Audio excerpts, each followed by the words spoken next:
Electric car आणि to व्हीलरचा sale दिवसेंदिवस वाढत आहे. त्यामुळे सोसायटी, अपार्टमेंट आणि कॉलनीमध्ये गाडी चार्ज करणं कठीण झालं आहे. आणि जर भविष्यात प्रत्येकाकडे ईव्ही आलीच तर ते अशक्य सुद्धा होऊ शकतं. असं होऊ नये म्हणूनच सॅमको ईव्ही तुमच्यासाठी घेऊन आलेले आहेत UPI पेमेंटवर चालणारं खास डिव्हाइस, जे सोसायटी, अपार्टमेंट सोबत कॉलनीतल्या चार्जिंगची झंझटच मिटवतं. सॅमको ईव्ही 3.3 किलोवॉटचा UPI बेस चार्जर उपलब्ध आहे, ज्यामध्ये तुम्ही तुमची two wheeler, three wheeler, four wheeler अशा तिन्ही प्रकारचे इलेक्ट्रिक व्हेकल्स चार्ज करू शकता.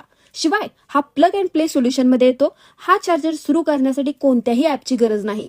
फक्त QR स्कॅन करून UPI ने पेमेंट करा आणि चार्ज सुरू सुद्धा होतं. हा चार्जर होम्स, सोसायटी, शॉप्स आणि ऑफिससाठी एक उत्तम पर्याय आहे. IP55 वेदरप्रूफ प्रोटेक्शन व ऑटो कट ऑफ सेफ्टी दिला आहे, ज्यामुळे तुमच्या इलेक्ट्रिक वाहनाची बॅटरी लॉंग टर्म चालते. सध्या चालू असणाऱ्या ऑफर मध्ये फक्त 2999च्या किमतीत मिळणारा हा light weight, easy to install आणि UPI रेडी असा चार्जर तुम्हाला सुद्धा तुमच्या शॉप किंवा सोसायटीमध्ये बसवायचा असेल, शिवाय त्यावर 10 वर्षांची वॉरंटी हवी असेल, तर स्क्रीनवर दिलेल्या नंबरवर संपर्क साधा आणि आजच हा चार्जर इन्स्टॉल करा.